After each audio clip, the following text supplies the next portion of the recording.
하나님 말씀 사사기 8장 22절로 27절 말씀입니다. 사사기 8장 22절부터 27절까지 말씀, 수요일에 저와 여러분에게 주시는 생명의 말씀입니다.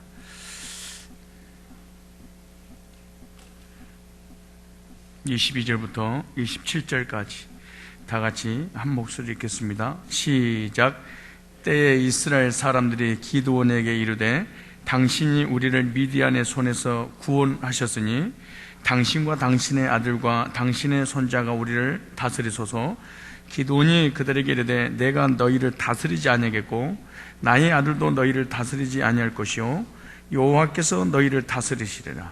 기드온이 또 그들에게 이르되 내가 너희에게 한 일을 청구하노니 너희는 각기 탈취한 귀고리를 내게 줄지니라 하니 그 대적은 이스라엘 사람이므로 금 귀고리가 있었습니다.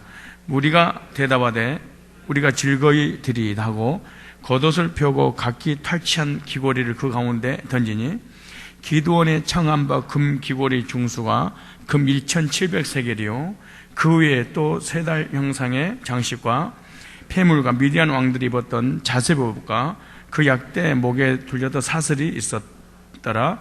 기드온이 그 금으로 에봇 하나를 만들어서 자기의 성읍 오브라에 두었더니 온 이스라엘이 그것을 음란하게 여김으로 그것이 기드온과 그 집의 올무가 되니라. 본문을 통해서 믿음의 용사 기드온의 나머지 생에 멋진 생을 살고 나머지가 어떻게 삶을 정리를 했는가에 대해서 말씀을 드리려고 할 것입니다. 저번 시간에 말씀을 제가 드렸던 것처럼 이 젊은 사람들에 있어서 꿈이 있습니다.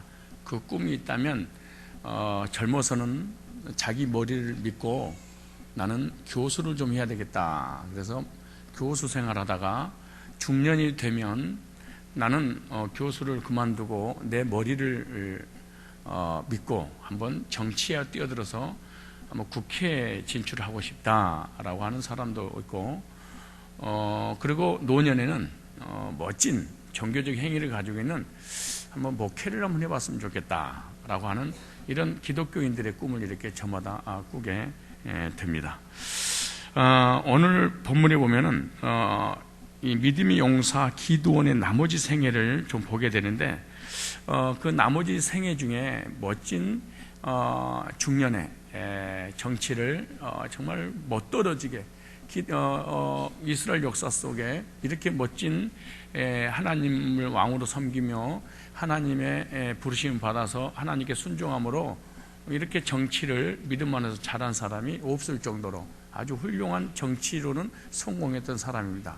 근데 오늘은 종교적인 면에서 이 사람의 남은 생애를 좀 살펴볼 필요가 있는데, 이 사사기는 평신도 시대고 평신도를 하나님 쓰시는 시대이기 때문에 저보다도 여러분에게 적용할 부분들이 오늘은 참 많이 있기 때문에 오늘 들은 말씀을 여러분이 정말로 공감 있게 잘 이해를 하면 정말 하나님 말씀에 순종하게 되고, 뿐만 아니라 하나님께서 사역을 내려놓게 하면 겸손하게 될 것이고, 그러므로 노년에 멋진 그리스도인의 삶을 살게 될 것입니다. 그런데 오늘 본문을 여러분이 이해를 못하면 여러분들은 큰 일을 겪게 될 것입니다.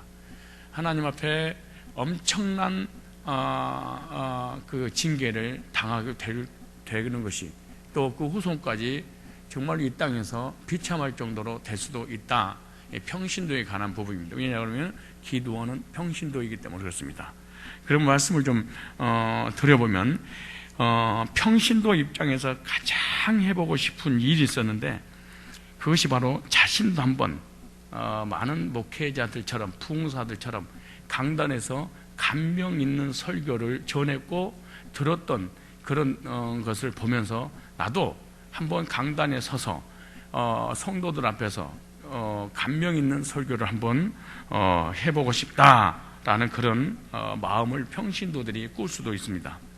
그래서 장로님이나 회장, 어떤 총회장이나 어떤 대목자나 또 목자가 되어서 어떤 사역을 맡기게 되면 유창하게 기도하고 남의 설교든 목사님 설교든 자기가 기도하든 연구를 해가지고 유창하게 합니다. 그래서 사람들이 그 유창하게 한 그 설교를 듣고 은혜를 받았다고 와서 아우성을 치게 됩니다. 그리고 그 사람을 은혜 받은 그 표로 그 사람을 따르기 시작을 합니다. 그래서 자기가 능력 있는 것처럼 생각하고 그때 사람들이 신학교를 가는 사람들이 많이 있습니다. 이것이 아주 위험한 일입니다. 그래서 평신도로서의 삶을 마무리하지 않냐고 앞에 강대상에 서서 설교를 하거나 찬양을 하거나 말씀을 전하게 되면 어떤 현상이 일어난다고요? 사람들이 은혜를 받고 은혜를 받으니까 나를 따르기 시작합니다. 나를 따르기 시작하니까 나에게도 목회자의 사명이 있는갑다 라고 해서 평신도가 갑자기 돌변해서 신학을 하기 시작하는 것입니다. 제가 누누이 그렇게 말씀드렸잖아요. 하나님을 사랑하고 영혼을 사랑하고 복음을 사랑하고 하나님께 부르심이 있어야 되고 뿐만 아니라 지금 평신도 때 영혼에게 복음 전해서 영혼이 뒤집어지고 영혼을 가슴에 품고 막 기도하고 이런 것이 없는데 신학을 간다, 이거 망하는 겁니다. 큰일 나는 겁니다. 그러니까 내가 강대상에서 감명 있는 설교를 해서 사람들이 나를 따르니까 그것 때문에 내가 신학을 해야 되겠다 라고 했던 사람 중에 한 사람은 오늘 본문에 기드온이 등장을 합니다. 이렇게 멋떨어진 기드온의 그 신앙을 보게 될 텐데, 그러나 그런 열정이나 자기 능력만 믿고 목회의 길로 뛰어들었다가 실패한 사람들이 너무너무 많습니다. 정치했던 사람이라든가 장로라든가 집사라든가 청년들이 자기가 전했던 어떤 내용들 또 그런 열정, 그걸 가지고 이렇게 실제로 목회에 뛰어들었다가 부흥도 안 되고 그냥 완전히 망해버리는 이런 비참하게 사는 이런 목회자들이 참 많이 있는데, 한국에도 이런 실력 있고 능력 있는 사람들이 지금 교회가 안 돼가지고 운전하는 사람이 서울에만 약 3,000명의 목회자들이 넘습니다. 서울에만. 그런데 오늘 본문의 기드온이 갑자기 정치를 하다가 갑자기 목회에 관심을 갖기 시작을 해요. 원래 기드온은 목회에 관심을 가져야 돼서는 안 됩니다. 어마어마한 사람들이 따르고, 여러분들 얘기하면은 막 회장이 되고 장로가 되고 목자가 되니까 막 설교 시간에 설교하게 되잖아요. 그러니까 막 사람이 따라, 이거 봐라, 나한테 뭐가 온 거 아니냐, 이게 큰 일이 일어나기 시작하는 것인데, 만일 기드온이 정치적인 은퇴로서 자기 신의 모든 사명을 끝냈다면 정말 흠없는 믿음의 사람으로 역사에 길이길이 남게 될 것인데, 오늘 본문이 이 사람과 이 사람의 가족 70명을 죽게 만드는 화근이, 이 사람이 정치해야 될 사람이 목회를 하게 됨으로 일어나는 사건들이 펼쳐집니다. 아주 무서운 일이죠. 원래 민수기라든가 레위기에 보면 제사장의 부름을 받았는데 제사장의 길을 안 가면 하나님 앞에 죽습니다. 그런데 제사장의 길을 가지 말라고 그러는데 제사장의 길을 가게 되면 본인과 그 가족들과 그 교회에 온 사람도 다 죽습니다. 구약에는. 지금 뭐 누가 죽이겠습니까마는. 그러나 그런 정치적인 은퇴로 만족하지 못하고 종교적인 일에 종사할 욕심을 드디어 품기 시작합니다. 그 욕심이 바로 미디안 사람들에게 빼앗은 금고리를 모아서 예봇을 만드는 일로 나타나는 것이 8장 24절로 27절입니다. 이스라엘 백성들은 미디안 군대를 몰아냄으로써 졸지에 모두가 부자가 되었습니다. 그러니까 22년 동안 고통을 받았던 그 사람들이 20년 만에 회복되는 그런 역사가 일어나게 되는데, 생각해 보세요. 십수만 명이 되는 미디안 사람들이 가지고 왔던 그 전리품들을 전부 그냥 놔두고 죽거나 다 도망가 버리게 되잖아요. 그래서 이스라엘 백성들은 한 번 믿음으로 일어섬으로써 그동안 잃어버렸던 것을 일거에 돌려받게 되는 것이, 이것이 바로 하나님의 방법입니다. 오늘 중요한 첫 번째 원리를 여러분이 오늘 그냥 간과하고 지나가서는 안 됩니다. 하나님의 백성들이 하나님의 뜻대로 살지 않으면 20년 동안 세상에 노예 생활을 하게 됩니다. 비참하게 살게 되죠. 그러나 어느 한순간에 하나님 말씀 붙잡고 기도하고 믿음으로 돌아오기만 하면 한순간에 20년 동안 빼앗겼던 걸 단번에 받을 수 있도록 하는 것이 하나님의 백성들의 삶을 하나님께서 이렇게 지켜보고 계시다가 복을 주신다. 여러분, 이렇게 이 말씀을 꼭 명심하시기를 바랍니다. 하나님은 자기 백성들이 말씀대로 살지 않으면 가진 것을 하나도 빠짐없이 싹 가져가 버립니다. 10년 동안 악착같이 번 돈이 한 번에 사기로 몽땅 없어집니다. 이것이 하나님이 뺏어가는 그런 방법입니다. 그러나 그들이 회개하고 일어서면 빼앗겼던 모든 것을, 잃어버렸던 모든 것을 단번에 또 찾게 만듭니다. 이 말씀을 꼭 이 시간에 믿으셔야 될 줄로 믿습니다. 지금까지 기도원은요, 자기에게 주어진 일에 몰두하느라고 전혀 전리품을 챙길 생각을 하지 않습니다. 다른 군인들과 백성들은 전리품을 챙기고 자기 걸로 막 삼기 시작했는데, 이 사람은 오직 자기 일에 최선을 다하다 보니까 돈을 챙길 시간이 아무것도 없습니다. 가진 것이라고는 세바와 살문나의 낙타목에 걸려있던 반달형 장식품이 그 사람이 가지고 있는 고작입니다. 그러나 전쟁이 끝난 후 그는 이스라엘 백성들에게 자신의 몫을 요구했습니다. 전쟁이 끝나고 난 다음에 그것은 다름이 아닌 미디안 사람들이 귀고리를 찾았는데 그 금 귀고리를 전리품으로 뺏었던 것을 나를 다오, 그렇게 말합니다. 그 말씀이 24절입니다. 한번 찾아보실래요? 24절에. 자, 보세요. 이 사람은 참 대단한 사람이에요. 왕이 되어주옵소서. 왕도 싫다. 이 나라를 다스리시는 분은 하나님이다. 멋진 고백을 합니다. 우리 교회를, 나를, 내 인생을, 나의 삶을 통치하는 것이 내 인생이 아니고 하나님이시다. 하나님 주권을 이렇게 못 떨어지게 인정하면서 왕의 자리에 이 사람 외에는 앉을 사람이 없습니다. 그래도 포기합니다. 그런데 그 다음 갑자기 그런데 보세요. 이 기드온이 그들에게 이르되 내가 너희를 다스리지 아니하고 나의 아들도 너희를 다스리지 않을 것이요 여호와께서 너를 다스리리라. 이 말씀이 우리 신앙생활에 이것만 있으면 진짜 지금 23절 한 절만 저도 여러분도 믿어진다면 근심할 것도, 염려할 것도, 시험 들 것도, 넘어질 것도, 낙심할 것도, 열받을 것도 아무것도 없습니다. 요 한 절만 믿어지면 23절이. 근데 우리 생애 23절 한 절이 1%도 믿어지지 않습니다. 이게 나를 다스리신 분이, 이 나라를 다스린 분이, 교회를 다스린 분이 목사도 장로도 집사도 아니야, 하나님이야. 이렇게 이 사람이 일만 하고 죽었어야 됩니다. 요 말하고 딱 깨끗하다 하고 죽었으면은 이 지구상에서 이렇게 멋진 기드온의 믿음은 없습니다.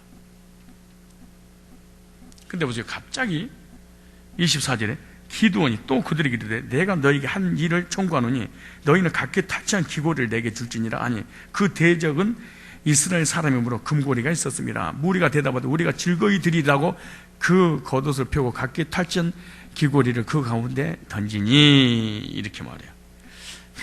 그러니까 이들이 이스마엘 사람들이었기 때문에 전부 귀에 금 귀고리를 달고 있었다, 이렇게 말해요. 동방 사람들은 거의 대개 이스마엘 자손들이었습니다. 이 이스마엘 남자들은 모두 특징이 있었는데 금 귀고리였습니다.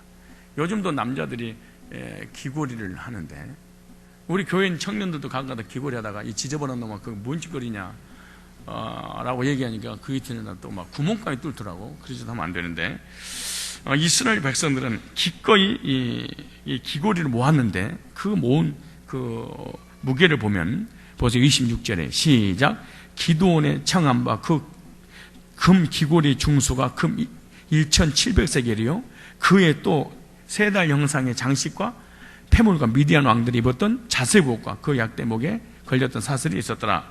그러니까 이 1700세겔이다 이렇게 이 무게가 약 20kg이 넘는 무게입니다. 이 정도 생각하면 됩니다. 그러니까 이 금 귀고리는 소위 그 정치를 하면서도 자기 노후를 생각하지 않다가 갑자기 노후 대책을 준비해야 되겠다 해가지고 은퇴하면서 퇴직금을 받는 게 금 20kg. 금 20kg면 지금 얼마 정도 될까? 1kg 20만 원씩. 얼마예요? 2 곱하기 2는 정확하게 답이 있겠죠? 그래서 근데 기도원이 이것을 가지고요, 참 보세요. 이제 이거 여러분 오늘 평신도 들어오면 이 말씀 진짜 믿으셔야 돼요. 정말 믿으셔야 됩니다, 이 말을. 그러니까 우리 가끔가다 우리 집사님들 막 목자하고 회장하고 대목자하고 그만두면 바로 시험 들죠. 바로 시험 들어보잖아요. 오늘 본문에 그게 나와요. 야, 내가 왜 시험 들었는가? 오늘 이 본문이 그대로 정나하게. 왜 이상하게 무슨 직분을 하고 있다가 그 직분을 그만두면 그대로 땅떠로 떨어져 버리냐? 그게 오늘 본문에 등장한 거예요. 평신도 기도원하고 여러분하고 딱 전복을 딱 적용시키면 내가 이거 직분 내려놓은 순간, 목사님 못하게 하는 순간 나는 그때부터 은혜가 단 한 번도 받아본 적이 없구나, 이렇게 생각하면 돼요. 그 나만 은혜 못 받는 게 아니고 나하고 연관된 모든 사람들은, 가족들은 다 영적으로 죽었구나, 이렇게 생각하시면 돼요. 보세요. 뭐라고 그래? 이걸 줬더니 이걸 가지고 뭐에 쓰는가? 이 퇴직금을 가지고 쉽게 말해서 개척한 거야. 자, 어떻게 했는가 볼까요? 자, 이 사사기가 어려운데 그래도 이렇게 설명을 하면서 읽어주니까 그래도 쉽죠? 무엇인들 쉽겠습니까? 그 다음에 27절에 시작. 기드온이 그 금으로 예보 하나를 만들어서 자기의 성읍 어브라에 두었더니 온 이스라엘이 그것을 음란하게 여김으로 그것이 기드온과 그 집의 올무가 되니라. 여기 보니까 기드온이 그 20kg 그 금을 가지고 뭘 만들었어요? 예봇을 하나 만들었다.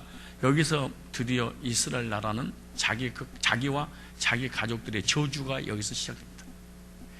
그래, 평신도가 말씀을 잘 전해야 되겠지만 너무 전하려고 설치다가 큰일 납니다.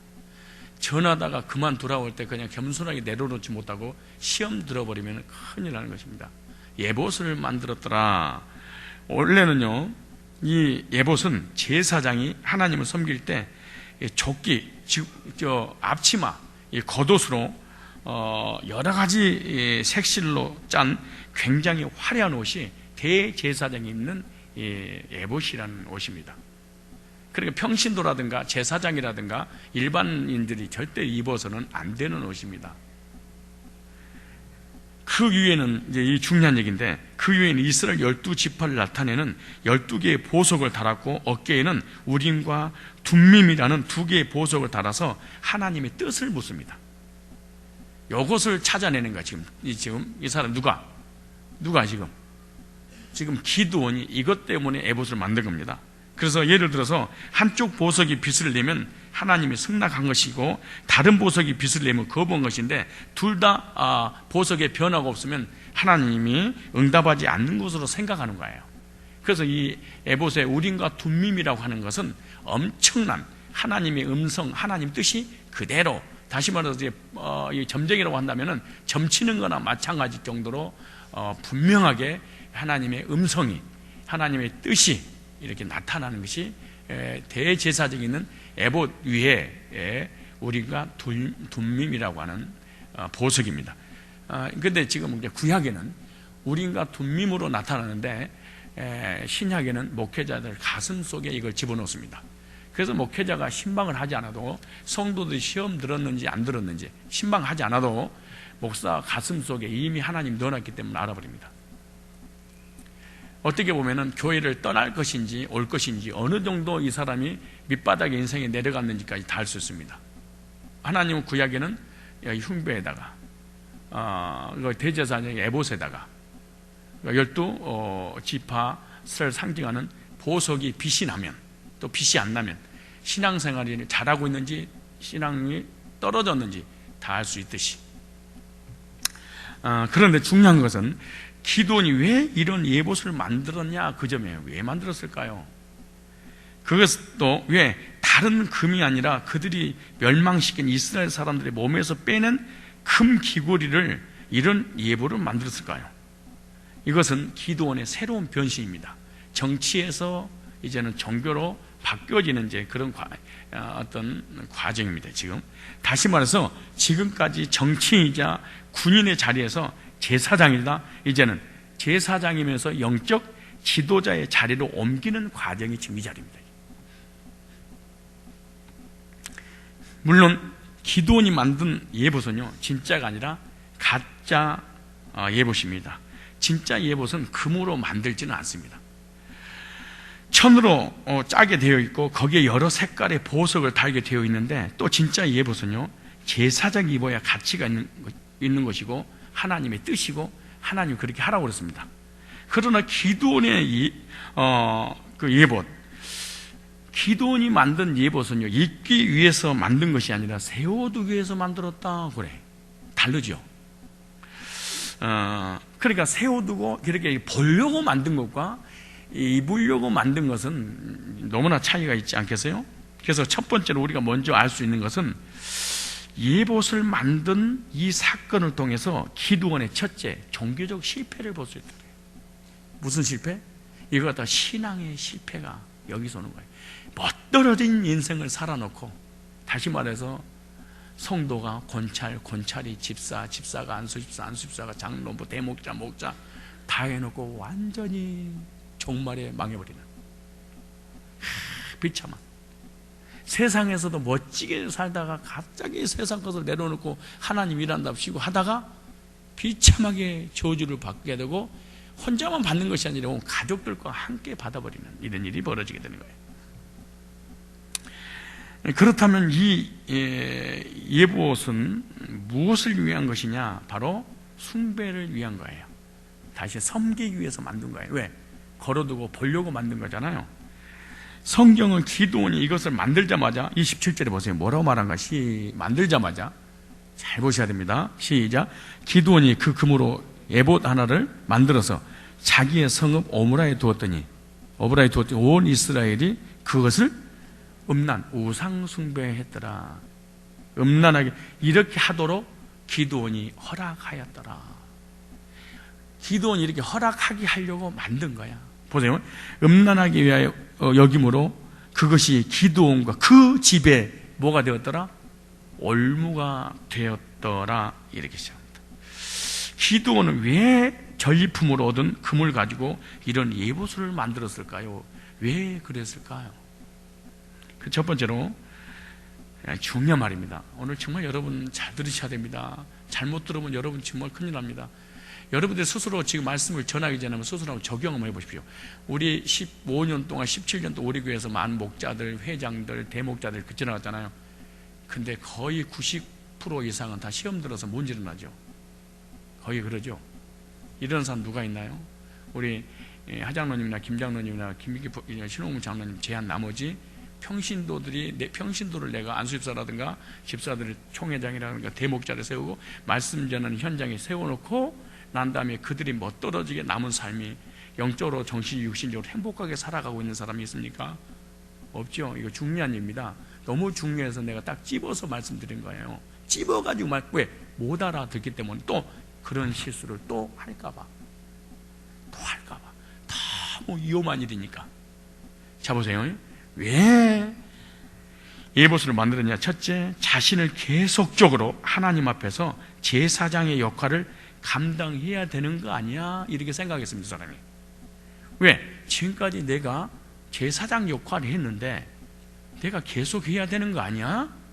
라고 이 사람이 착각하기 시작했어. 왜? 옛날에 말씀을 못 떨어지게 전했었는데 하나님 응답했었고 사람 은혜 받았어?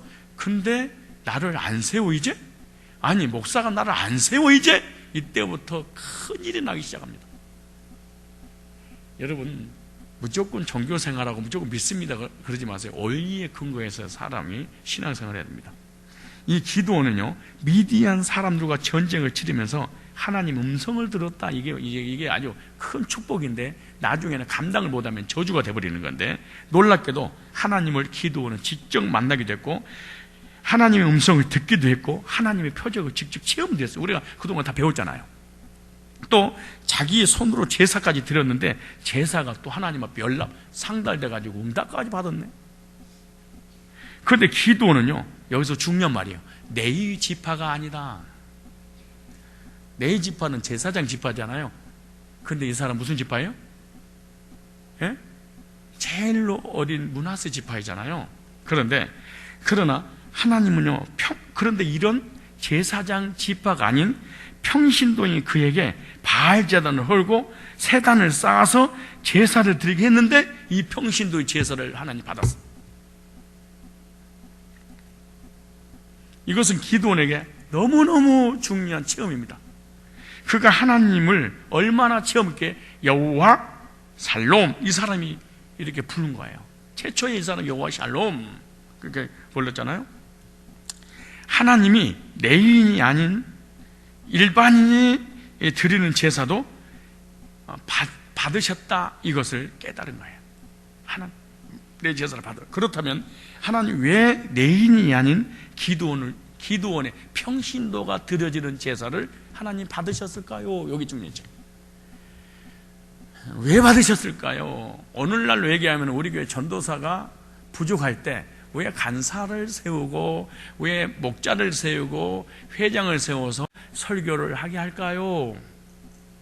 두말할 것도 없죠. 전도사들이 부실하니까 그 얘기잖아요. 아니, 또 꼭 집어서 얘기하면 아니에요? 그잖아. 아니 극단적인 면에서 예를 들어서 수요예배도 목사님이 하고 철야예배도 목사하고 막 이렇게 전부 다 하게 됐잖아요. 근데 그러기 전에는 전부 다 이렇게 맡겼잖아요. 그 맡기다가 또 내가 하고 막 이런 일이 벌어지잖아요. 자, 그런데 그 당시에 레위인이 쓸만한 사람이 없어요. 당시에 레위인이 있긴 있는데 다 타락해가지고 하나님 관계에 차단돼서 말씀의 사람이 없어. 근데 그 중에 딱 한 명 있었는데 평신도 기드온이 이런 믿음을 평신도가 목사 믿음보다 제사장 믿음보다 100배 좋았더라. 그 말 이렇게 이해를 하면 돼요. 무슨 말이냐 그러면 이런 말이에요.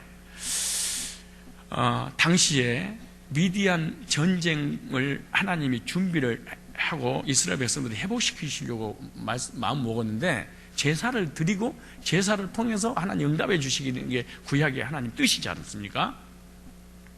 그런데 그러려면 하나님 믿는 믿음이 있어야 될 거 아니에요. 그런데 하나님을 믿는 믿음이 얼마나 없었냐? 하나님은 없어. 하나님은 죽었어. 그러니까 미디안 족속들이 또 가나안 족속들이 믿는 그 신을 우리도 섬길 거야. 그리고 출애굽의 그 은혜를 다 잊어버린 거야. 그때 출애굽의 은혜를 깨달았던 사람이 딱 한 사람 있었는데 이렇게 깨달은 거예요. 하나님이 살아계시고 역사하신 적이 분명히 있었어. 그때 언제냐? 우리 조상을 애굽에서 출애굽하셨어. 출애굽시키셨어. 그 조상의 하나님이 나의 하나님인데 그 능력이 있음에도 불구하고 왜 지금은 역사를 안 하시지? 이런 거야. 역사 안 하신 거 보니까 무슨 문제가 분명히 우리에게 무슨 문제가 있나? 그 믿음을 가지고 있었단 말이에요. 그러니까 하나님이 계시는데 어떤 문제가 있길래 지금은 역사 안 하고 미디안 족속이 20년 동안 고통받게 하실까? 요 믿음을 가지고 있을 때 이 믿음을 하나님께서 그때 부른 거야. 근데 이런 믿음도 제사장이 있었어 없었어? 없었던 거예요. 그러니까 이 믿음 있는 제사를 하나님이 받고 싶으셔서 누구를 선택하신 거예요? 기드온을. 그래서 기드온이 평신도임에도 불구하고 제사를 드리겠고 그 제사를 받으셨고 그에게 말씀하셨고 그가 기도했을 때 표적을 그대로 하나도 빠짐없이 보여주셨고 응답해 주셨습니다. 그뿐 아니라 하나님의 깊은 경륜 속에는요 율법을 능가하는 무엇인가가 있었어요. 그러니까 율법 위에 무엇인가 있었는데 그것이 뭐냐? 바로 은혜입니다. 은혜라고 하는 것은 하나님은 기계적으로 일하신 분이 아니다 그렇게 말해요. 다시 말해서 꼭 목사를 통해서만 하나님이 예배를 받으시고 축복하고 뭐 이렇게 하나님이 사역하시고 이러시는, 그러니까 한 번 하나님이 목회자를 통해서만 사역하신다 이렇게 하시면은 계속해서 목회자를 통해서만 하는 어떤 기계적인 하나님이 아니고 기계적 위에 율법 위에 하나님의 은혜가 있다 그 말이에요. 다시 말해서 이렇게 미디안 족에 의해서 하나님의 선택받은 백성들이 무너지고 이렇게 멸망에 가도록 놔두면서까지 제사장을 회복시켜서 제사를 받으시고 이 이스라엘 백성들을 미디안 손에서 구원할 정도 그 정도 여유가 하나님이 있으신 분이 아니다 그 말이에요. 그래서 하나님은 기계적으로 떠나서 순간적인 이 율법, 제사장만 쓰겠다고 하는 그 율법에서 벗어나서 하나님의 은혜가 임해서 기도원을 쓰셨다 그 말이에요. 무슨 말씀인지 이걸 이해를 가셔야 돼요. 이해 가시죠?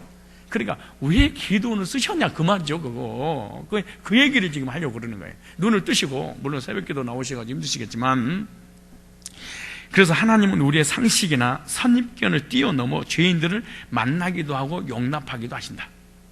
그래서 하나님은 율법을 넘어서 은혜로 일하시는 분이다. 이것을 좀 우리가 또 하나의 원리를 좀 여러분이 이해를 좀 하셔야 됩니다. 내가 10만 가지 않아도 우리 권사님이나 장로님이나 전도사님, 평신도를 보내서도 그분을 통해서 하나님 기적과 능력과 이적과 질병을 치료하고 응답해 주는 역사도 일어날 수 있다. 그 얘기하는 거예요. 이것을 알고 있어야 돼. 그런데 계속해서 목사 대신 보내느냐? 그건 또 아니야. 근데 또 안 보냈더니 왜 안 보냈냐고 그러면 기도원이 돼버리고 마는 거예요. 지금 그 얘기를 하니까 잘 한번 고깝게 듣지 말고 한번 정말 이게 이 말씀을 들 때 삐딱한 각도로 하지 말고 이렇게 설교를 듣지 말고 진짜 제대로 한번 들어보세요. 그러면은 뭔가 오기 시작할 텐데 사람이 참 삐딱선 오고 가는 막 부산항구에 막 이러니까. 그러나 여기서 중요한 거, 기도원이 잘못 생각한 것이 하나 있었어요. 그것은 하나님이 아예 내의 제사장을 폐하시고 자신을 제사장으로 삼은 것이 아닌가 이렇게 생각한 거예요. 이 말 중요한 말이에요. 다시 말해서 목사님이 설교해서 은혜 끼치는 것보다 장로님이 설교해서 은혜 끼치고 막 전도사들이 은혜를 끼치고 막 목자들이 은혜 끼치니까 착각을 한 거예요. 우리 남편이 목사보다 더 능력 있네. 말씀을 더 깊이 깨달았네. 오, 말씀을 통달했네. 오, 대단하네. 그럼 나를 하나님 쓰실 거 아니야? 이걸 누가 생각했어? 기도원이. 기가 막힌 발상이죠. 이게 평신도가 착각해서 이제 망하기 시작하는 교만의 출발점입니다. 교만은 이것이 안 풀리면 여러분요 신앙생활 정말 조심해서 잘해야 됩니다. 정말 잘해야 됩니다. 그래서 내인 지파인 제사장, 그러니까 율법이죠. 율법을 통해서 제사장을 세웠잖아요. 근데 하나님은 뭐를 뛰어넘는다? 기계적인 하나님이 아니라 율법을 초월해서 이스라엘에서 멸망한 것을, 죽어간 것을 볼 수 없어서 이 평신들을 세워서 은혜를 주셔서 사람을 살렸다, 그 얘기죠. 그러나 그 사역이 끝나면 하나님은 다시 누구를 부를까요? 제사장이 내인을 불러서 율법으로 다시 돌아가서 하나님 사역을 또 시작하겠죠.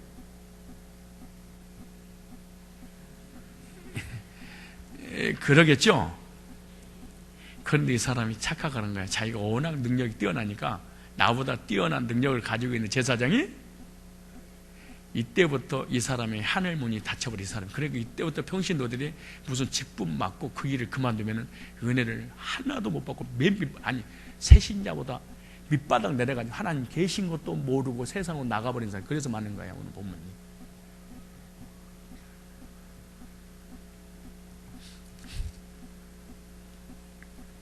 그래서 계속해서 하나님 말씀을 자기가 직접 듣고 싶었고 계속 그 역할을 감당하고 싶었던 거야. 그래서 에봇을 만든 거예요. 그래서 제사 의식 중에 하나님의 뜻을 분별하는 부분만 떼어온 거야. 그게 뭐예요? 우림과 둘림, 즉 에봇만 띄워.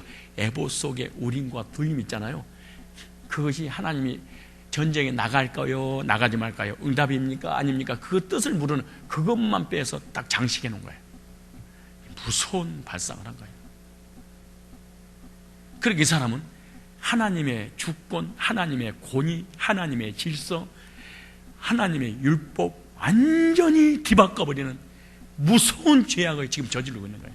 그래서 교회에서 막 문제를 터뜨리고 막 이런 것이 왜 죄인 줄 아세요? 오늘 이 말씀을 잘 한번 들어보고 겸손한 성도가 되어야 됩니다. 이 일은 기도원의 욕심과 진리에 대한 무지에서 출발합니다. 여러분, 정치보다 더 어려운 것이 사실은 종교입니다. 정치와 종교가 다른 점이 뭔지 아세요? 정치는 사람이 가지고 있는 죄성을 일시적으로 누르고 욕망의 균형을 잡는 겁니다. 그런데 종교는 사람의 죄성에 칼을 대고 수술하는 겁니다.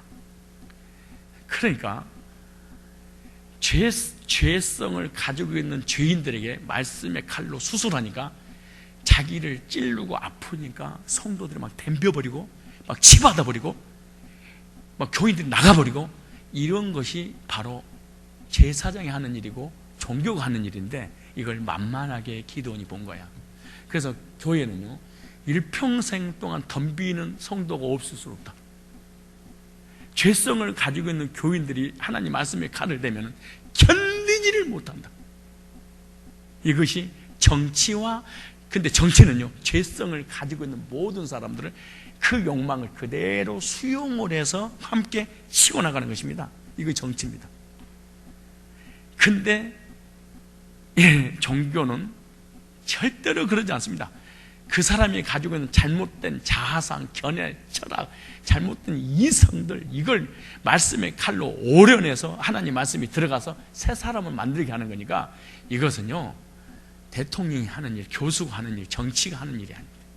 아무나 하는 일, 어떻게 보면 하나님의 능력으로만 가능한 일입니다. 정치인으로는 성공했다고 해서 목회자로 절대 성공할 수 없다. 자기 생각에는 이렇게 했으면 좋겠다, 이성으로 판단했는데 정반대의 사건들이 나타나기 시작합니다. 영적인 부분은요, 철저히 말씀 중심의 삶을 살아야지, 그렇게 하지 않으면 엄청난 부작용이 일어납니다.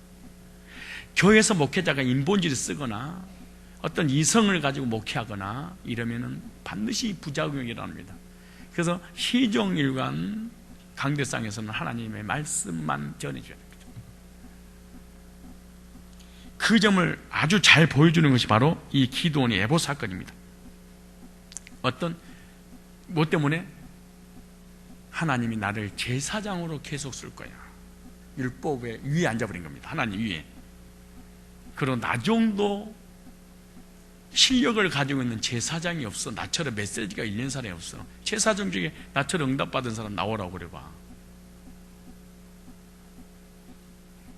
전쟁이 끝날 때 일용으로 하나님이 쓰셨는데 계속해서 농론하려고 그런 거야. 그래서 내가 제사장을 계속해서 하나님 성을 들을 거야. 저는 내가 이 목자라든가 일꾼들이 사역하다가 시험대로 넘어져도 이런 얘기를 못하는 이유가 뭔지 아세요? 이 속에 이미 망하기 전까지는 절대로 하나님 은혜는 절대 못 받아요. 그리고 은혜가 있을 수 있는 일은 0.0다 이렇게 생각하면 됩니다. 못 받습니다. 왜냐? 자기가 목회자보다 더 많이 알고 많이 응답받고 사람들 은혜 받는다고 생각하니까 목사님이 시기하는구나 이렇게 생각해요. 그래서 나를 못하게 하는구나. 그러니까 목회자가 권면 한마디 못하는 거예요. 죽어도 영적 은혜가 차단되고 정신적으로 힘들고 완전히 세속화가 되고 하나님 관계 다 깨지고 성도의 관계 깨지고 교회에 큰 문제가 일어나도 내가 개인적으로 가서 권면 한마디 못해. 왜? 내가 너보다 더 많이 하니까 목사 시기하는 거야. 그래서 기도원할 때 기도원의 후예들이 다 망할 때까지 그 누구도 건들지를 못해. 왜? 이미 이 사람 마음속에 자리가 딱 잡혀졌어. 목사보다 기도 더 많이 하고 예배도 더 많이 드리고 말씀도 많이 깊이 깨닫고 목사가 저거 나보다 깨달은 것도 몰라. 이런 순간 끝나버린 겁니다. 계속해서 그래서 내가 제사장 역할을 해야 돼. 근데 나를 안 세워? 이 교만이, 이 기드온의 이 종말을 또 이 후손들을 다 죽여버리게 만들어. 이 예봇 하나가, 이 교만 하나가 무서운 겁니다, 여러분. 새벽기도 안 나온 사람은 졸면 안 됩니다. 두 번째, 기드온이 하나님이 일을 제대로 할 마음이 있었다면 전쟁이 끝난 후에요, 레위인들을 불러 모아서 제사장 직책을 감당하고 그들을 통해 하나님의 말씀을 무릎을 꿇고 들었어야 합니다. 왜? 다 하나님 음성을 누구를 통해 들었으니까, 제사장을 통해서 들었으니까. 근데 자기가 직접 들으려고 하니까 제사장을 무시하기 시작합니다. 지금 말해서 너나 잘하세요. 이게 지금 큰 사고를 저지르고 있는, 이거 영적인 어마어마한 죄를 짓게 되는 겁니다. 무슨 권면하고 말씀 잘하면 너나 잘하세요. 난 혼자 묵상하고 귀때하고 다 들어요. 네가 안 시켜줘서 그렇지 내가 누군 줄 알아? 그동안 내가 목자하고 대목자면서 얼마나 많은 말씀을 받아서 얼마나 많은 사람이 은혜를 끼쳤는데 네가 나를 권면해? 여기에 들어가기 시작합니다. 그래서 성경을 들여 사람이 찾기 시작하면 이렇게 찾다가 저렇게 짝을 맞추기 시작하면서 이렇게 이게 기도의 영적 영향을 받아서 그렇습니다. 이것이 좋은 것이죠. 왜? 은혜가 이미 끝나서 그런 거예요. 그러나 이 기도는 계속해서 자기가 직접 하나님 말씀을 들으려고 합니다. 아마 전쟁이 끝난 후부터 그에게 말씀이 들리지 않았던 것이 분명합니다. 왜? 일회용이니까 그때만 예를 들어서 우리 장로님들이 가끔가다 대목자 연합 예배를 드리잖아요.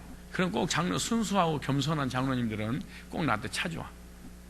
목사님, 저에게 솔직히 성도들 앞에 서서 1시간 동안 말씀을 전해야 되는데 전할 것도 없지만은 어떻게 전합니까? 목사님, 저에게 우리들에게 주시고자 하는 메시지가 있으면 저 페이퍼로 좀 만들어 주세요. 그래요. 1년에 한 번씩 하잖아요. 근데 그것을 딱 만들어서 줬더니 그것도 자기 것도 아니야. 내가 만들어 준 거잖아요. 만들어 준 것을 가지고 말씀을 전했는데 홈런을 쳐버렸네. 막 교인들이 막 목원들이 장로님이 설교를 듣고 막 입신하고 막 눈이 해닥 뒤집어져 버렸네요. 그래 갑자기 딴 생각이 드는 거야. 가만히 있어봐. 내가 목사님보다 능력이 한 수 위 아니야 이거? 그때부터 목회자의 메시지는 절대로 들리지 않습니다. 여러분들이 지금 은혜를 받다가 은혜가 다 차단된 이유가 뭔지 아세요? 마음의 내면의 세계, 저면에 무슨 생각이 드냐면 내가 너보다 나 자꾸 이 생각합니다. 그런데 이제 그만 가세요. 그럼 안 가야 돼. 근데 이 사람이 은혜를 끼치가 보니까 계속해서 은혜를 끼치고 싶은 생각이 들었어. 그리고 전쟁이 끝나니까 하나님 일회용이니까 이게 기도 이제 제사는 쓸 필요가 있어 없어? 없어. 그러니까 메시지가 와 안 와? 응답이 와 안 와? 말씀이 은혜가 돼 안 돼? 안 돼. 그러니까 이 사람이 인간적인 방법을 생각해낸 거야 이제. 그게 예보 사건이야.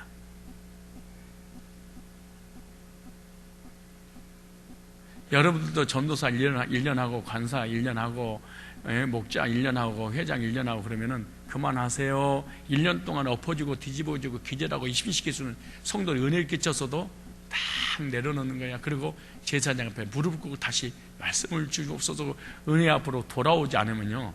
그래서 여러분들이 지금 여러분들이 지금 시험 들어가지고 힘들어하는 사람들 있잖아요. 그것은 현상인데 본질은 이미 목회자 무시 단계 교만 단계 하나님하고 자꾸 직통거래고 한다고 생각하는 거야. 그러니까 현상은 시험 들고 은혜가 안 돼 지금. 근데 본질에 뭐예요? 예보 사건이 걸려든 거예요 지금 이거는요 참 구원받고 난 다음에 가장 교인들에게 중요한 메시지일지도 모릅니다. 가장 중요한 메시지입니다. 여러분들이 축복도 받고 저주도 받고 행복도 하고 불행하고 우리 후손들이 망하기도 하고 복받기도 하는 아주 중요한 부분입니다. 이게. 무슨 말이냐? 은혜를 받으니까 율법을 무시해 기도원 이 말이야. 다시 얘기합니다. 율법을 통해서 제사장을 만들었는데 제사장이 타락하니까 하나님께서 이 율법을 초월해서 뭘 주신 거야? 은혜를 받고 나니까 뭘 무시해버려? 율법을. 그 얘기야 지금.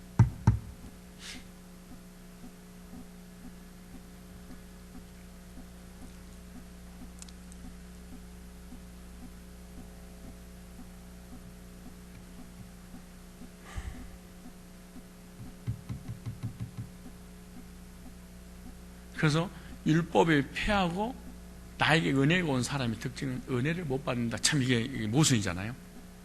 그잖아요. 율법, 자 보세요.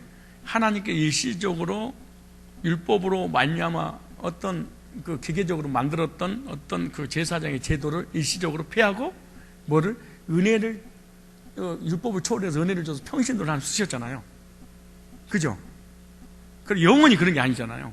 그러니까 우리도 은혜를 받게 되면 나도 모르는 사이에 누가 무슨 권면하거나 말씀을 강대해서 선포되면 나도 모르면서 저 율법이네, 치네, 저 율법 아니야?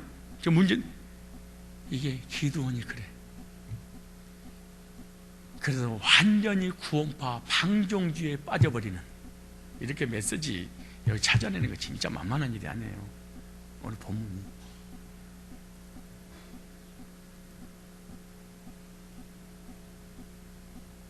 생각해보세요.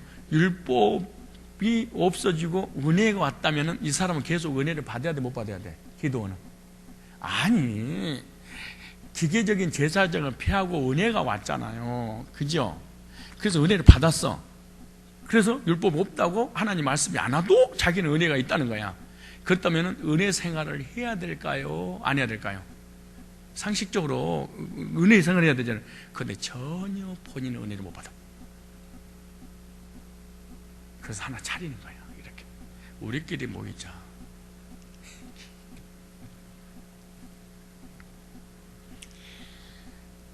그래서 하나님이 제사장의 예봇을 통해 말씀하셨다는 사실을 기억하고, 그렇게 해서라도 말씀을 듣고자 하는 몸부림이 있었어요, 이 사람.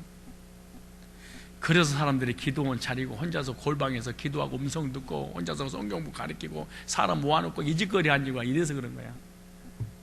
목회자 무시죄, 율법 폐기론죄, 일시적으로 나에게 은혜를 끼쳤다는 그것 붙잡고 율법을, 하나님의 공의를 무시해버리는 어마어마한 죄악을 저질렀던 사람이 기드온이라는 이 믿음의 용사였습니다. 그러나 그 결과는 완전 반전 대실패입니다. 이스라엘 백성들은요, 예봇을 완전히 어떻게 했어요? 우상으로 만들어버렸어요. 여기 보니까 음란하게 그랬죠. 무슨 뜻이냐? 여기 예봇은 실제로 입는 옷이 아니라고 말씀드렸잖아요. 그런데 제사장이 예봇을 입고 하나님 앞에 나아가서 하나님을 섬기게 되면 하나님 예봇 자체에 무슨 능력이 있어서가 아니라 그 옷을 입은 제사장의 믿음을 보시고 하나님 응답하신 거예요. 그러니까 예봇 자체가 어떤 돈나라 똑딱 어떤 도깨비 방망이가 아니고, 예봇에서는 아무런 의미가 있는 것이 아니고, 그 구별된 옷을 입고 하나님 앞에 나아가면 그 옷 속에 있는 제사장들의 믿음을 보시고 하나님 응답하신 것이다. 그런데 이 사람은 그걸 착각하고 옷에 능력이 있는 줄 알아.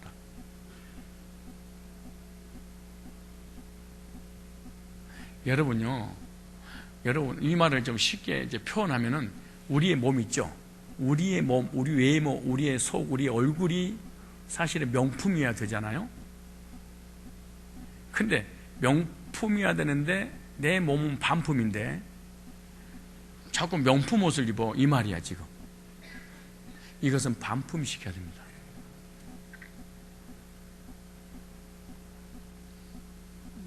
중요한 얘기합니다. 중요한 얘기합니다. 알아들여야 됩니다. 그러나 기드온이 만든 이 예봇은요, 기드온을 통하여 하나님의 역사를 지금까지 이뤘는데, 기드온이 자기를 통해서 하나님의 역사가 안 나타나니까 제사장 예봇에 무슨 능력이 있는 줄 알고 예봇을 만들었어. 그러니까 예봇에게는 능력이 있다, 기드온이 말해버린 거야. 그래서 사람들이 예봇을 섬겼다. 그러니까 기드온의 속셈 알겠죠? 자기는 하나님의 응답이 안 오니까 제사장 앞으로 갔어야 돼. 은혜를 받아야 될 거 아니에요, 말씀을. 근데 안 와. 그러니까 옛날에는 예봇이 없어도 응답 됐어, 안 됐어? 이제 이 말 이해가죠. 이제 예봇이 없는 상태에서도 하나님 앞에 제사 드리고 하나님 당답하고 전쟁에도 기적도 능력도 다 나타났잖아요. 그러니까 예봇에 능력이 있는 것이 아니고, 우리가 알다시피 뭐의 능력이 있었다? 사람의 믿음의 능력이 있었다. 하나님을 믿는 능력, 그죠? 근데 그 능력이 차단되니까 이제는 뭐를 잡아? 하나의 옷에 의지를 해. 누가 입었던 옷? 대제사장이 입었던 옷을. 그러니까 이거는 능력이고, 이걸 통해서 우리가 돈밈이 있으니까 하나님 응답하실 거야, 애쓰냐 노냐, 이 옷에 걸렸어. 그리고 설교를 백성들한테 해버리고, 그러니까 이 옷에 능력 있는 사람이 그다 숭배를 해. 그러니까 기드온이 얼마나 큰 죄를 짓고 있는지를 아시겠죠? 그러니까 평신도 중에 위에 지도자가 시험 들어버리면 그 밑에 있는 평신도는 싸그리 죽어.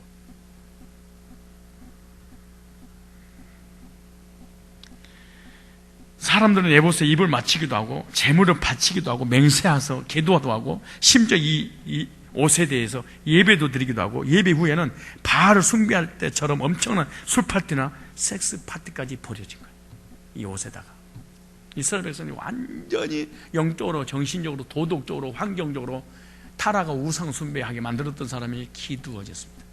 오늘날 우리 평신도에게 하면은 평신도가 시험 무슨 직분을 줘서 시험이 되면 그 주변 사람은 다 시험 들게 만들고 끌고 다닙니다. 이상한 일이죠. 어쩌면 똑같습니까?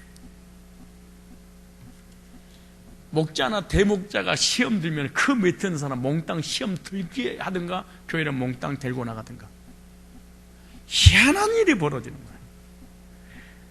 이렇게까지 된 근본적인 원인이 어디가 있냐? 종교적인 의식이나 모임에 성령이 함께 하시지 않으면 결국 엉망진창이 되어버리고 저주가 되어버리고 인생이 끝나버리게 되는 거예요. 탐욕이 그 모임을 지배해서 급기야는 돈 문제가 불거지게 되고 성령이 함께하지 않는 종교는요 인간의 욕망을 표출하는 어떤 장이 되고 마는 거예요. 그래서 욕망으로 춤추다가 욕망으로 끝나게 되는데 아무리 기도원이라 해도 하나님 앞에 말씀대로 나아가지 않을 때 자신뿐만 아니라 다른 사람까지 망하게 할 수밖에 없다. 목회자가 됐던 교회 일꾼이 됐던 어떤 인본주의 어떤 인간적인 방법으로 교회를 이끌고 가고 목장을 이끌고 가고 그러면 큰일 납니다. 사실은 우리 교회 분위기를 위해서 사람들끼리 으쌰으쌰 해가지고 어떤 특별한 모임을 갖는다고 해서 하나님 기뻐하지 않습니다. 일시적인 것들이지. 성령이 함께 하시지 않는 의식이나 신앙운동은 모두 이단으로 봐야 된답니다.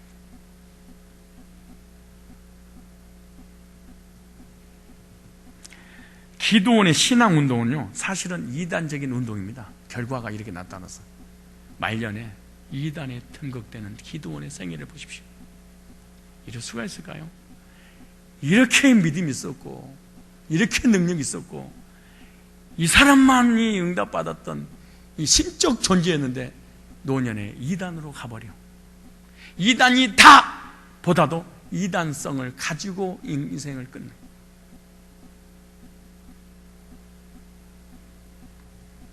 성령님이 없이 예배를 드리거나 신앙운동을 하면 반드시 분열과 상처와 금전적인 여러 가지 문제들이 있잖아요.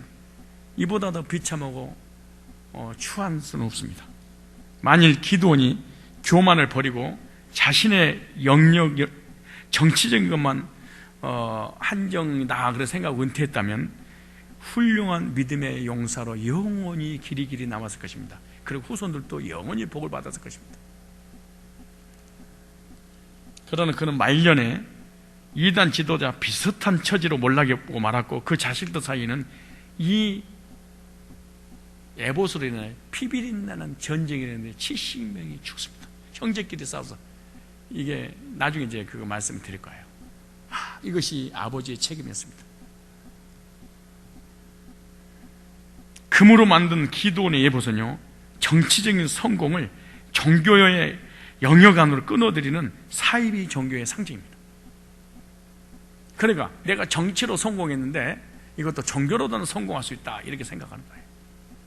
내가 머리가 좋으니까 나도 설교 잘하고 머리가 좋으니까 말씀도 잘 전하고 머리가 좋으니까 사람 휘어잡고 교회에서 내가 머리가 좋으니까 내가 장로도 하고 권사도 하고 뭐 또 한 번 하고 이거 망하는 일입니다.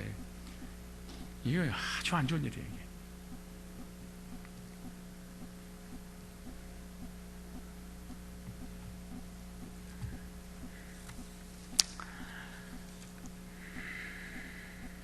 평신도들 중에서도요 사회적으로 성공한 사람들은 자기도 한번 다른 사람들에게 설교하고 싶다는 열망을 갖기 아주 쉽습니다. 왜냐? 목사의 설교를 아무리 들어봐도 신통치가 않거든. 그래서 자기의 지식을 가지고 어떤 경험을 가지고 여러 신앙 서적들을 참고해서 설교하면 못할 것이 없다 이렇게 생각하는 거예요.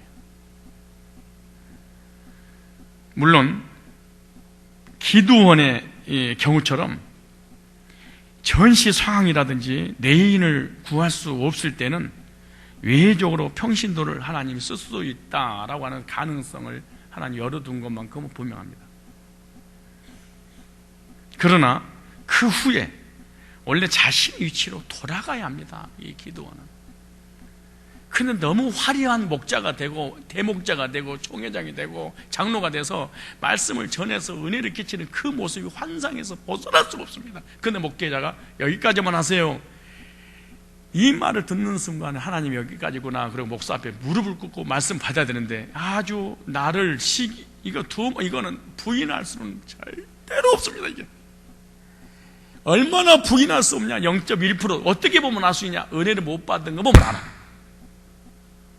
그럼 이 사람 내면의 세계에 이미 이 사람은 자리 잡고 있는 것이 이 영광스러운 직위를 나한테 목사가 그래서 혼자 성경 읽거나 주석을 찾거나 혼자 연구하는 뒤럭대면서 계속 찾는 거예요.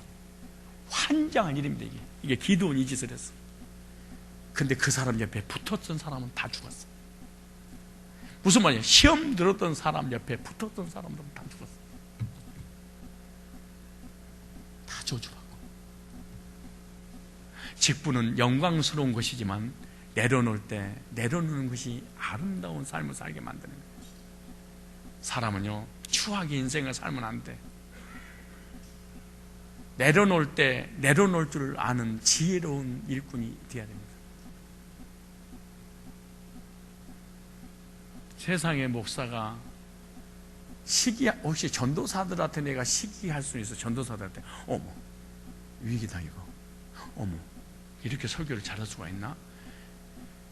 평신도한테 내가 열등을 받는다. 미쳤어. 상식적으로 생각을 해도 상식적으로 생각을 해도요. 그리고 평신도가 우리 이종수 권사님 진짜 아니기를 말씀 잘 전하잖아요. 구원받은 사람도 많고 어머 자기가 위태롭네. 어떻게 해서 잘려지 이번에는 목자를 못하게 하지. 불안해. 아니 생각해보세요. 월급도 안 주고 사례비도 안 주잖아. 자기 돈으로 써가면서 영 구령하고 그러면 지금 월급도 안 나가고 사람을 전도하니까 나도 유익이 아니에요. 전도사는 손해를 주잖아요. 왜? 사례비가 나가니까. 근데 평신도들이 목자나 대목자나 이런 사람들은 아무것도 전부 다 자기 돈 들어가잖아요. 그럼 이런 사람이 많으면 많을수록 좋아? 없으면 없을수록 좋아? 없을수록 좋아요? 그럼 나는 신나는 일이지. 그래서 내가 돈 안 나가려고 옛날에 목회 철학이 사실은 전도사 안 쓰는 거였잖아. 알잖아. 왜? 간사나 평신도를 제자원해서 목사를 만들자. 목사를 만드는 게 아니고 목사의 수준을 만들어서 내 일을 감당하게 하자. 그래서 평신도를 일꾼을 세우는 이 사역이었잖아요, 사실. 근데 사람들 좀만 뭘 가르치고 누굴 가르치면 교만해가지고 그 자리 내려놓은 순간에 아무런 은혜 못 받고 내가 누구냐? 네가 누군데 평신도예요. 뭐 기도원이잖아요. 이 나의 버거지를 펴. 그래서 내가 평신도의 한계는 병신도구나. 그래 전도사에는 없구나. 그래서 전도사 또 쓰기 시작한 거야.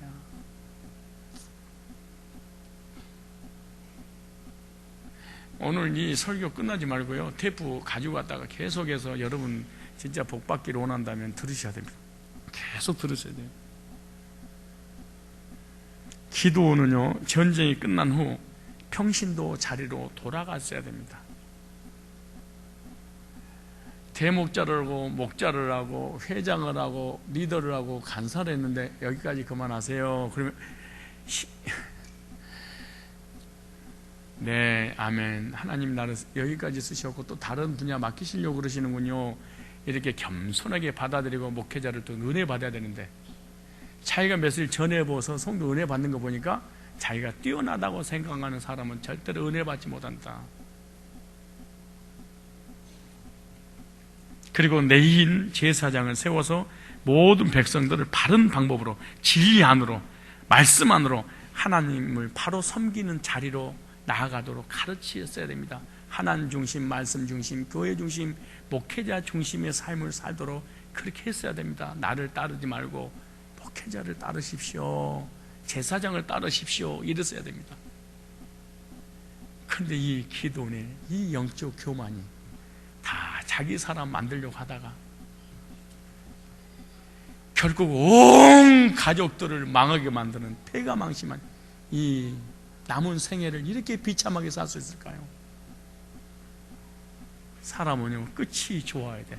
일할 때는 모릅니다. 일을 마무리하고 난 다음에 내 뒤를 볼 수 있어야 돼. 그리고 하나님의 주권을 인정하고 여기까지 하는 쓰셨다. 그리고 평신도로 돌아가는 이 아름다운 믿음을 가졌어야 되는데, 평신도가 무슨 일을 하다 보니까 평신도로 다시 돌아가고 싶지가 않아. 그래서 장로님들이 한 번 장로가 되어서 시험 들면 영원히 교회에서 적응 못합니다. 영원히 돌아다녀야 됩니다. 여러분, 권사나 안수집사가 교회에서 이런 직분이 있는데 내가 누구긴요? 평신도예요, 기도원이에요. 그런데 내가 누구? 이것이 영원히 자기 길을 망하게 만드는 거야. 영원히 멸망길로 가게 만드는. 그러나 기도는요, 하나님이 자기에게 직접 말씀하셨던 그 감동, 하나님이 내게 기도했던 그 응답, 하나님께 보여주셨던 이 표적들, 하나님께서 나에게 역사하셨던 그 많은 날의 응답들을 포기하고 싶지 않았어. 그 많은 군중 앞에 서서 말씀을 전했을 때 은혜 받고 한호성을 저지르면서 아멘 하면 집사님, 장로님, 아무개님 이것이 못 벗어나는 거예요. 그러니까 다른 방법, 무슨 말이냐, 율법은 끝났어. 저 율법주의야. 하나님 은혜의 하나님이야. 그리고 시험 들었던 모든 에봇의 힘을 빌려서 백성들을 내 곁에 떠나지 못하도록. 기가 막히죠. 무슨 말이냐, 무엇인가 하나님 앞에 응답받지 못한 사람은 자기의 섭섭함이나 서운한 것을 합리화시키기 위해서 많은 사람들을 끌어들입니다. 여러분, 끌어들이는 모든 사람을 다 죽게 만든 겁니다. 우리 인간의 죄성에서 만들어진 겁니다. 이게. 사람들이 절대 교회를 나갈 때 그만두지 않습니다. 무슨 사역을 내려놓는데 그냥 내려놓지 않습니다. 그리고 뭔가 자기의 옳은 것을 설득시켜서 내 사람을 만들어서 내 생각을 관철시키려고 하기 때문에 더 큰 사건을 저지릅니다. 그러니까 내가 그냥 웃으면서 하는 것 같지만 한 번 시험 든 사람이 오늘 본문을 이해를 못하면 영원히 이 굴레에서 벗어날 수 없다. 이 올무에서. 오늘 이게 신앙생활 핵심 키워드입니다.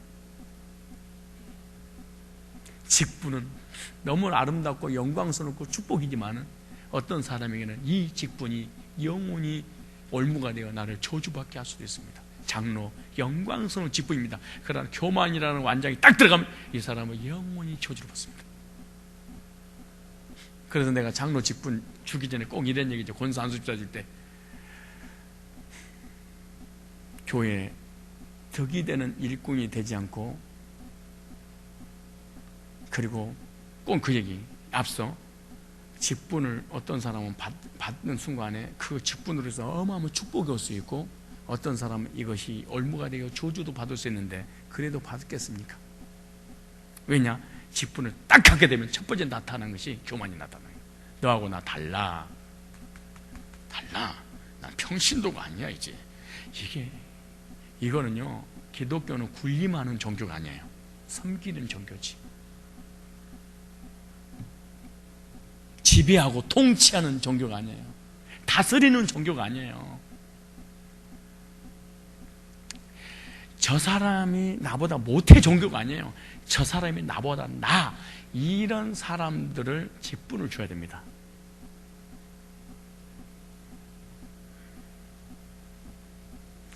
우리 교인들이 모든 면에서 나보다 더 탁월하게 나라고 하는 상대방을 인정하고 나를 낮추는 사람이 사실 직분을 가져야 됩니다. 그러지 않으면 그 사람으로 인해서 공동체가 반드시 문제가 옵니다. 간혹가다 내가 목자들을 까잖아요. 목자와 목자가 교제가 안 이루어집니다. 왠 줄 아세요? 내가 너보다 더 나아. 그래서 누구한테 들으려고 하지 않아요. 안 들어요. 교회 오래 다니는 사람이 새신자하고 커뮤니케이션 이러지 않죠. 왜냐?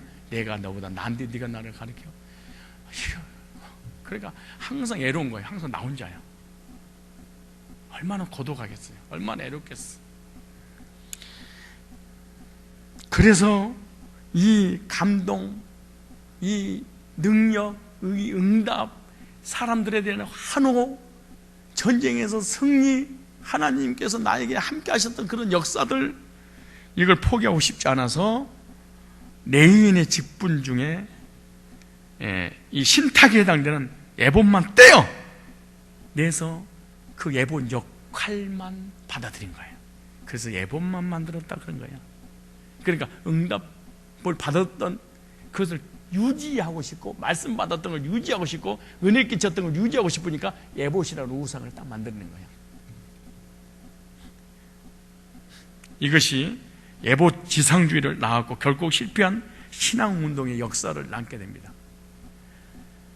역대하 26장 한번 여러분 찾아보시려고, 이게 얼마나 이게 무서운 일인가 한번 살펴보세요. 자꾸 은혜 하다가 율법 폐했다, 율법주의다 이러고 큰일 납니다. 여러분, 정말로 큰일 납니다. 큰일 날 정도가 합니다. 하나님이 기계적이니까 기계를 완전히 없애버리는 게 아닙니다. 일시적으로 평신도로 쓰셨는데 하나님은 율법 자체를 없애버린 것처럼 착하고 방종주의의 우상숭배에 빠져버리는 무서운 일을 저지른 역대하 26장. 자, 오늘 제가 편안하게 말씀드리죠? 그죠? 예? 오해하면 안 돼. 26장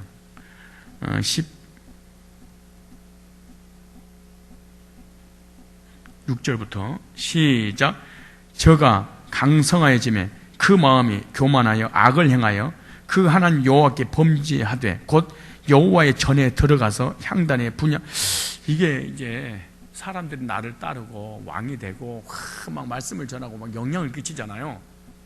그러니까 목사의 제사장의 자리에 자기가 딱 서 있어요. 교회에서 드디어 주인 노릇하는 이 교만이 올라가. 그러니까 어떻게 보세요? 제사장 아사라가 여호와의 제사장 용맹한 자 80인을 데리고 그 뒤를 따라 들어가서 우시 영을 막아 가로되 우시하여 여호와께 분향하는 일이 왕의 할 바가 아니오 오직 분향하기 위하여 구별함을 받은 아론의 율법을 쫓아온 자손이잖아요. 자손 제사장이 할 바니 성소에 나가서 왕이 범죄하였사오니 하나님 여호와께 영광을 얻지 은혜를 절대 받지 못하는 거예요. 얻지 못하리라. 그런 순간에 보세요. 우시야가 손으로 향로를 잡고 분향하래. 그래도 말 안 들어. 한 번 교만이 들어오면요, 한 번 교만이 들어온 말씀에 은혜를 받는다는 것이 성도에게는 불가능한 일이야. 이게 아무리 말씀을 권면하고 당신 죽습니다 그래도 끄떡도 안 해. 근데 뭐라고 그러는 거 보세요. 노를 바란 저가 제사장이 노할 때 여호와의 전 안 향단 곁 제사장 앞에서 그 이마에 뭐가 됐더라? 문둥병이 바란지라. 대제사장 아사라가 모든 제사장이 왕의 이마에 문둥병이 바랬을 보고 전에서 급히 쫓아내고 여호와께서 치심으로 왕도 속히 나아가니라. 우시 왕이 죽는 날까지 문둥이가 되었고, 문둥이라는 말은 격리됐다 그 말이잖아요. 무슨 말이야? 성도들 이 바운더리 이 모임에 끼어들지 못하고 언제든지 혼자 외톨이가 되었더라. 이렇게 적용하면 쉬울 거예요. 외톨이야. 시험 드는 그 외톨이로 몇 명 모여서 평생 살다가 죽었더라. 공동체 안에 절대로 들어오지 못하도록 하나님이 교만한 사람을 막았더라.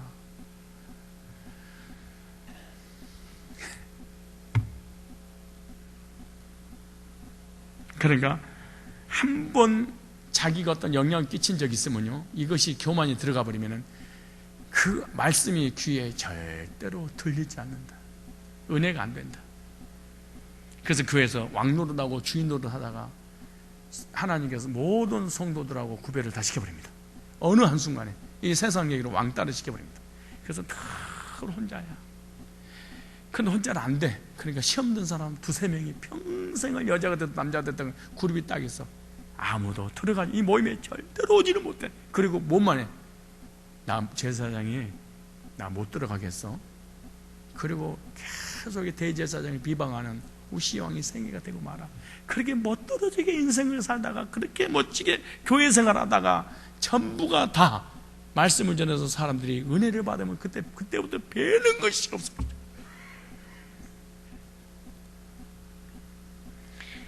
이것도 또 하나의 황금 예보 사건이다 할 수 있습니다. 모양만, 형태만 다를 뿐이지.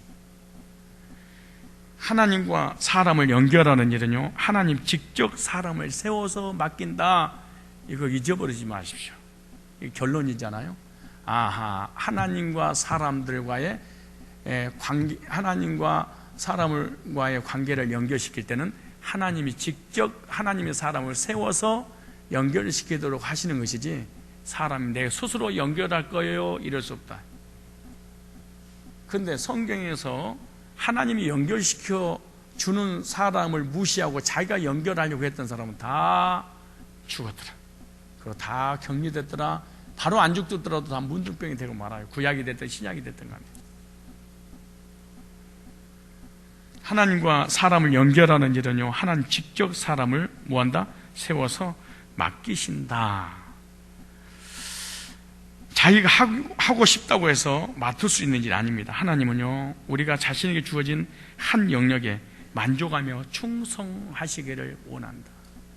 세상 일이든 교회 일이든 이 사람 건들고 저 사람 건들고, 식당에서 열심히 봉사하다가 저쪽에 우기 올라가지고 커피를 왜 그렇게 탔냐고 잔소리 하다가, 또 저쪽 청소를 왜 그 달러고 청소했니 하다가, 또 못을 왜 여기다 박니, 왜 저 목사는 저러고, 이런 짓 하지 말아야 돼. 이걸 갖다 영어로 너나 잘하세요.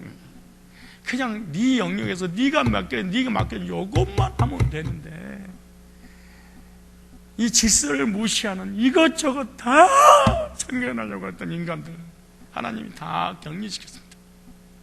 그러니까 회사에서 격리 그런 거 말고 하나님이 다, 이거 무서운 말인데 말이. 그래서 목회자 영역 건들면 안 돼. 나는 내 일하고 여러분 일하고, 목사가 설교를 저렇게 하면 된다 안 된다 이렇게 해라 저렇게 해라, 이거는 내용. 하나님이 성도에게 이 메시지는 나를 세운 거예요. 여러분끼리도 나에 관한 얘기를 하면 안 돼. 목사가 졌다고 하면 안 되는데 이런 식으로 막 연결시켜 이렇게 하는 게 아니야. 하고 싶더라도 해서 안 돼. 그냥 나는 말씀 받고 의뢰 받고 하나님 1대1의 관계 속에서 하나님이 하라는 일 하면 되지, 이렇게 하면 돼. 이 전도사들 내가 그만두겠어. 목사가 전도사를 자르니 전도사 내보낼 수가 있니 어쩌고저쩌고. 어떤 사람은 기절도 하더라고. 나는 깜짝 놀랐어요. 나는 진짜 입신 들어가더라고. 내가 전도사 1명을 내보냈더니 자기 영역을 그냥 예배드리고 그냥 헌신하는 일이에요. 목사 설교 듣고 입신해버리더라고. 그건 입신할 일이 아니에요.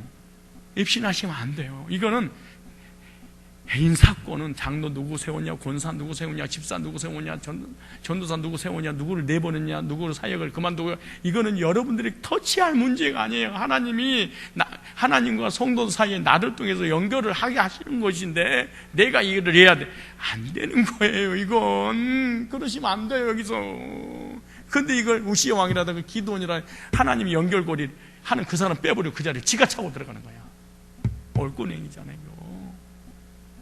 인사합시다. 니나 잘하세요. 시작.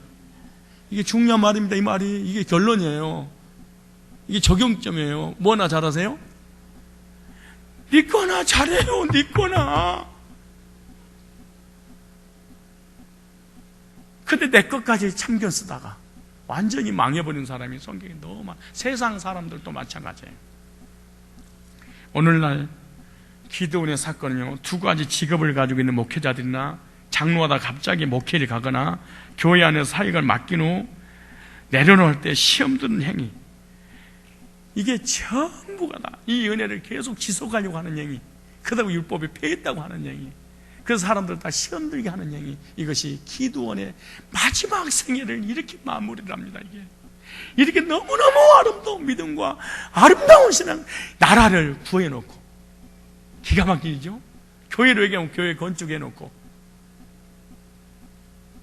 직분 다 맡겨놓고, 그리고 큰 일 해놓고, 그리고 비참하게 돼버리는 사람의 기드온의 모습입니다. 지금 내려놓을 때 겸손하게 내려놓을 줄 아는 지혜로운 자, 내가 할 일은 내가 하고 남이 할 일은 남이 하되 남의 영역을 침범하지 않을 줄 아는 사람, 목회자는 목회자 일하고 장로는 장로 일이고 전도사는 전도사 하는 일이고 병신은 병신도 영역인데 그것을, 그 범주를 벗어나는 사람들에게는 반드시 이런 문제가 오는데, 다음 시간에 이걸로 인해서 그 후손들은 어떻게 되었을까요? 기대하시라 사사기를.